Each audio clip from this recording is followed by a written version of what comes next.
Still talking cricket on the SportsMax Zone. The West Indies move on to South Africa for their multi-format tour. And Cricket West Indies released the 50-man squad for the Test series, which starts on February 28. Windward Islands Volcanoes batsman Alec Athenas and Barbados Pride seamer Akeem Jordan have been included, while Nkrumah Bonner and Jomel Warrikan have been dropped. Here's the full squad. So we have our captain there, Craig Brathwaite, vice-captain Jermaine Blackwood, Alec Athenas, Tejanarayan Chandapol, Roslan Chase, Joshua Da Silva, Shannon Gabriel, Jason Holder, Akeem Jordan, Alzari Joseph, Kyle Mayers, Gurukesh Moti, Raymond Reefer, Kemar Roach and Devon Thomas. Well, here's what the men's lead selector, Desmond Haynes, said about the new inclusions. Athenas is one of the young players who we have invested in, and he played well in the A-team and CWI President's 11. He showed great promise in the CG United Super 50 last year and then got his first 100 in the West Indies Championship last week. We believe he should be given an opportunity at this level. He has also showed leadership as captain of the Windwards at the start of the season. Jordan has been very impressive from last year. He has continued to bowl well and has been excellent in the first two matches so far this year. He's very skillful, can bowl the new ball and looks to put the ball in the right areas. He's also a sharp fielder and good catcher close to the wicket. This will be a challenging tour. There is no easy away tour in Test cricket. South Africa have a good team, but I'm sure we will be up for the task and will do well in these two matches. All right, well, Fazir Mohammed is still with us and Nikhil Uttamchandani joins the conversation. Gentlemen, let's start with the obvious issue. Can West Indies afford to drop their second highest averaging batsman at this stage? Nikhil, you first, because I'm sorry for messing up your name. No problem, Maria. To be honest, I think I'm dumbfounded, really, when you look at the exclusion of Nkrumah Bonner. As you said, second highest average besides Tejanarayan Chandapol, who's only played 4 Test matches, average of 38 after 15 tests, 200s, 350s. I was pretty surprised hearing the murmurs and the whispers yesterday, but then to see it official today. I just think what he brings to the West Indies batting lineup is something that they lack, that temperament. And I know, yes, twice he's been hit on the helmet and has had to retire hurt, once against South Africa, once against Australia.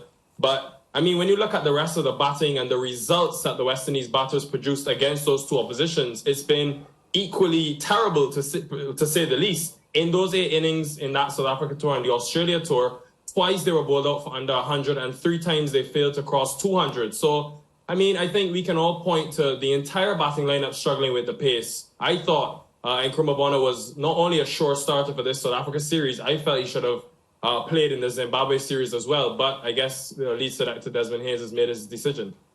All right, Faz, same question to you now.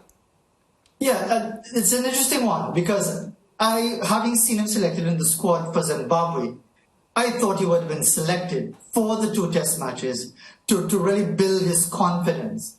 But seeing that he wasn't selected for those 2 matches, I actually didn't expect him to get picked for South Africa because quite clearly there's a technical issue with Nkrumah Bonner. And again, it's not just about the fact that he was hit twice and suffered concussions, which are serious issues which should not be taken lightly. And I take Nikhil's point about the rest of the batting struggling as desperately, and the argument is, again, how do you look at someone with a pretty decent average or good in the context of Western cricket right now and leave him out?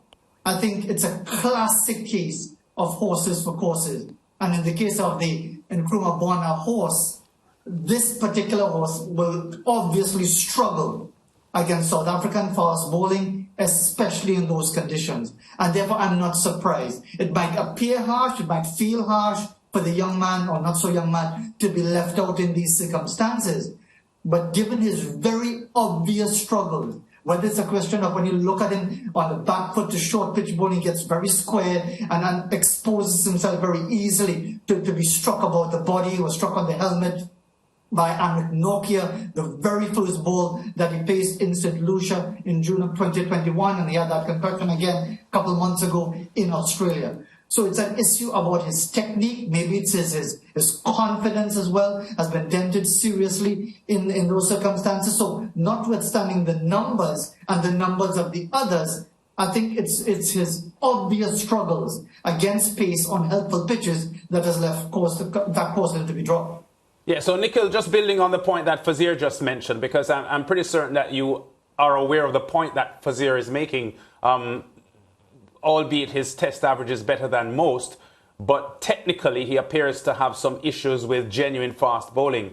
And we know that Nortje is one of the fastest bowlers in the world at the moment, and it could be a technical decision from the selections or the selectors that they don't think he will be, first of all, confident going to South Africa and flourish there even.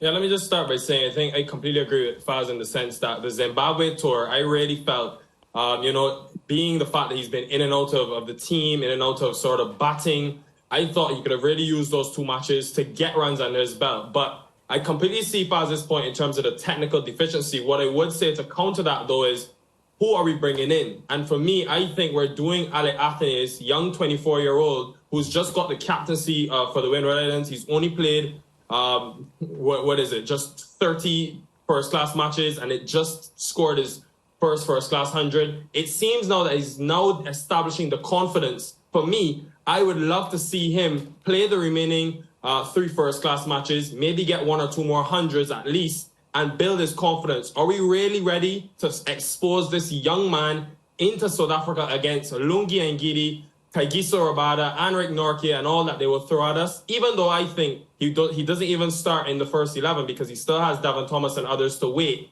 So are we really doing him good being on that tour but just subbing and being a substitute if he doesn't get game time? For me, I'd rather have him in the Windies Islands team competing. I understand the point you're making, and that point has been made too, but I just wonder if the selectors are suggesting that not only that the entire batting lineup would probably have difficulties against the genuine pace of the South Africans, but they seem to feel that Nkrumah Bonner is going to get hit and probably get hurt, which is more than just struggling against the fast bowling quality. Well, at the end of the day, the decision comes down to Desmond Haynes. For me, I just look at the ages of the 2 men in question here. Nkrumah Bonner is 34 years old. The West Indies only played 2 more test matches in this year. If he doesn't play in that India series, the next time he could be playing test here is 35 years old. Does he really have a future then? Whereas I look at someone like Ale Athenes, who clearly, by being selected for that West Indies A tour in 6 months ago, they've clearly identified him as the future. He continues to do well across formats. I would just like to see a bit more cricket under his belt. How many players have we seen rush to the highest level? And then, against this bowling attack, it just, I think, adds insult to injury. But I think he's a fighter. He's a young warrior, of course, with the West Indies under-19s, leading run score at that World Cup he played. And if he does get his opportunity, I think he's going to go out there all guns blazing and look to make a huge impact. Yeah, I think this one is such a difficult one because I listened to Faz and I agree with so much of what Faz said, and I listened to Nikhil and I agree with so much of what Nikhil said. And I've spoken to several individuals across Jamaica who are involved in the cricket, and pretty much everything that you guys have said, you hear from different individuals, and I'm trying to figure out where I fall in this conversation, and the truth is, I'm not 100% sure. Here is where I'm going to start, though. I want to look at what Nkrumah Bonner has done in red ball cricket in about his last 10 innings. And I think we have a graphic that we'll just take a quick look at to see what we're talking about. So the Zimbabwe 11, this was the warm-up match at the top. He scored 3 and 13. Had the 16 not out against Australia. That, of course, was the match he got hit and was on to the remainder of the match with a concussion. 0 and 12, that was a Prime Minister's 11 match against Australia. Had a 15 in one of the Australian warm-up matches as well. 0 against Bangladesh, 33 and 0. 19 in June. And you can go beyond that and you will see more scores of single-digit figures, even if you're just talking about Test cricket itself. Can the selectors look at Nkrumah Bonner and say he just has not been good enough in the last 12 months? Forget the issues around his inability to play genuine pace, but can they say Nkrumah Bonner has just not been good enough? Well, if you want me to go first with that one, then the question is, why was he selected for Zimbabwe? The fact of the matter is, was it that they were still undecided and were hoping that he would have gotten some runs in the warm-up to the 2 test matches? And if he did, and if he got runs, remember, again, Nkrumah Bonner had a phenomenal start to his test career. Yeah. That fantastic series in Bangladesh, where a couple of key players stayed out in early 2021. Then in the Caribbean, he had an important last day 100 against Sri Lanka. And then last year, an important last day 100 against against England. Yeah. But again, you can't avoid the reality that those runs, as important as they were, all about Test cricket, were accumulated on flat, generally slow pitches in conditions that were very conducive to his watchful style of play. And whenever he's come up in different circumstances, he's been shown up. So I think that is clearly established. Having said that, then it again obviously raises that question of why was he selected in the first place. We see what has happened to Shea Hope after he was softened up by the South African fast bowler, also in St. Lucia in June of 2021. That is now primarily a white ball cricketer. So these are the challenges that are being faced by our West Indies selectors. And Nikhil's point is a very valid one.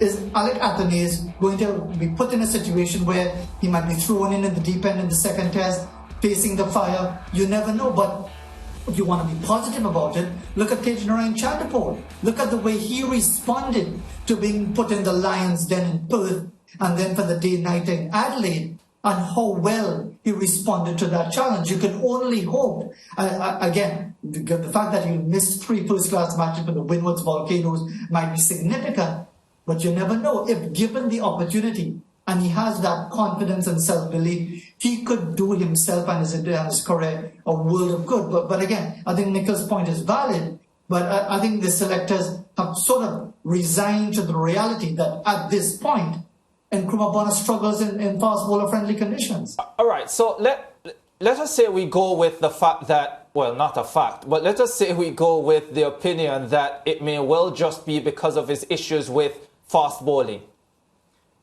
2 questions. One, does that mean it is the end of Nkrumah Bonner's test career at 34 years old? Because let's be honest, his retainer contract with Cricket West Indies ends in June. As Nikhil pointed out, he doesn't play against India. You have to think at 34 years old, that is it. But what are we also saying about players who might have one glaring deficiency? Because we are talking about a batsman who averages 38 in Test cricket.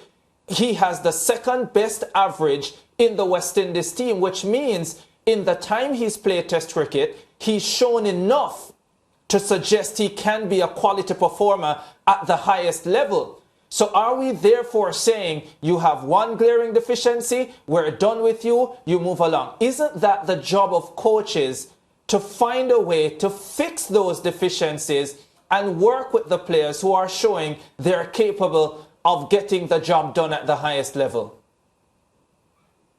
Well, if that's for me, Ricardo, what I would say is I definitely for both of you.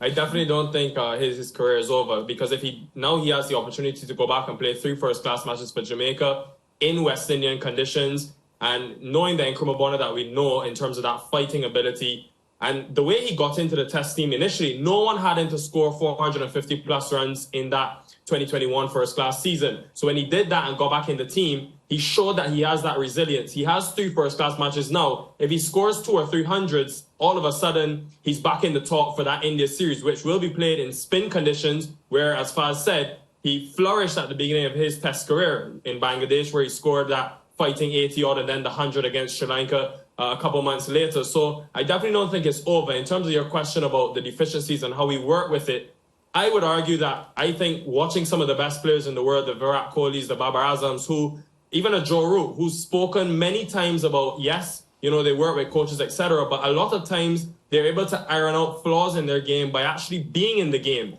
So I would argue that giving Nkrumah that added experience, now, of course, we've seen the results against fast bowling that he struggled, but I mean, of course, it's a responsibility of the coaches, but it's also the responsibility of the player as well. Maybe he figures things out by getting that match practice, by facing more fast bowling on much quicker pitches than he would get in the Caribbean. So definitely don't think it's over. I mean, we've seen Fawad Alam play Test cricket at 37, 38 years old. He's only 34, and he has 3 first-class matches to get back into the thick of things. Yeah, but Nikhil, before Faz reacts to that, if he's not playing, then he can't do what you're suggesting. So if the selectors have said, well, we're not carrying you to South Africa, and if the reason is because they're afraid he won't be able to handle the pace that he will face in South Africa, then you would think that the next time we go somewhere where the pitches are expected to be quick, he's not going to go either.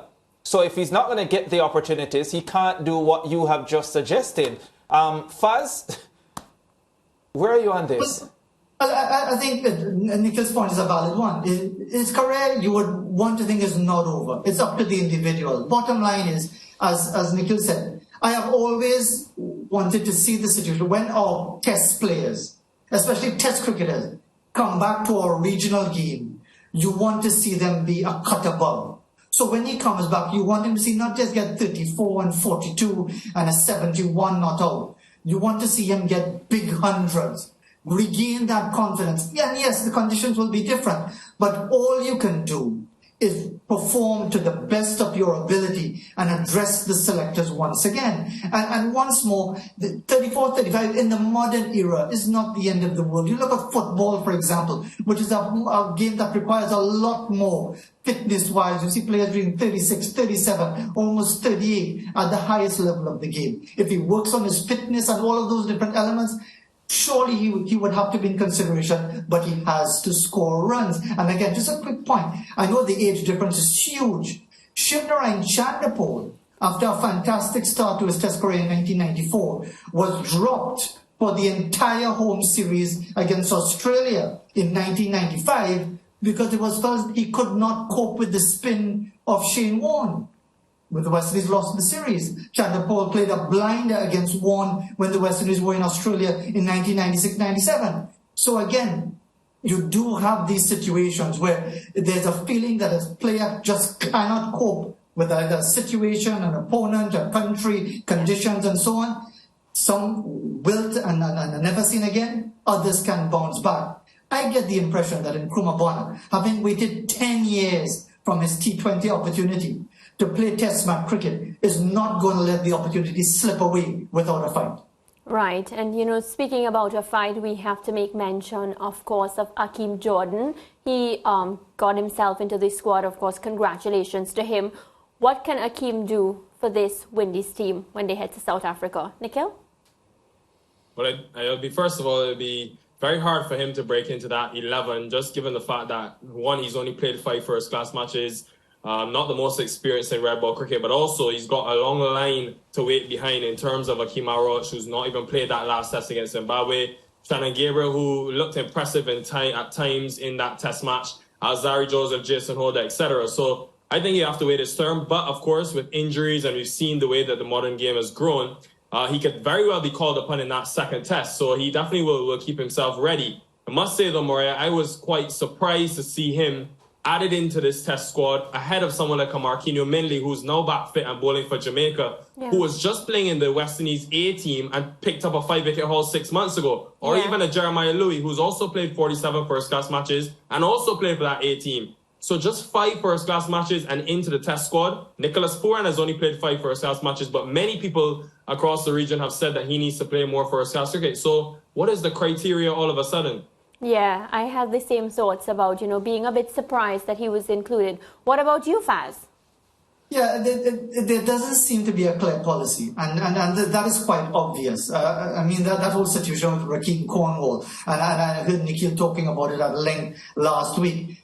Basically, they don't want to come out and say because of his size, they're not going to pick him. Because he can do whatever he wants, bat and ball, which he's doing invariably, but they're not going to pick him. And by the same token, it's that inconsistency. It might work well. It might be a calculated gamble that works brilliantly. And then Akeem Jordan might play that second test match at the Wanderers in the Bull Ring and pick up a handful of wickets, and then the selectors will be justified. But it's that inconsistency, and there's so much that is going on in West Indies cricket right now, off the field, on the field, and you would like to see a clear path towards your West Indies team, whatever format that we're talking about. And again, it's taking nothing away from the young man who had a fantastic regional Super 50 a few years ago, a 5-wicket haul that devastated the Trinidad and Tobago Red Force, and he's doing well in the first couple of matches of the regional first-class season. And again, so often it happens that it comes down to the individual selector. It may not be Desmond Haynes. It may be the other members of the selection panel. It might be the coach, Andre Coley. You never know. We're not always ever given the details of these things. So yes, you can't say that there is a consistent policy, because the selections, and as Nikhil pointed out, the other contenders seem to have far more on their side for them to be selected. But again, some decisions turn out to be inspired, some decisions turn out to be disastrous. We'll just have to wait and see. Yeah, we'll have to wait and see indeed. And gentlemen, I can tell you that the next time there's a press conference which involves the head of selectors, Desmond Haynes, I will be the first in that press conference. And I know it wasn't Desi who was around when Devon Smith had his issues with off-spin, but he got several runs in the team. He wasn't around when Shea Hope got all of 38 test matches before we realized that he wasn't doing what we needed done in that number 3 position. And I could call other names, but I won't for now. Gentlemen, thank you very much. It's been an enjoyable discussion. I don't know if it will change anything, but we can only hope on the day of love. Indeed. Take care. Nikhil and Faz, thanks very much. Let's go to a break. We'll be back.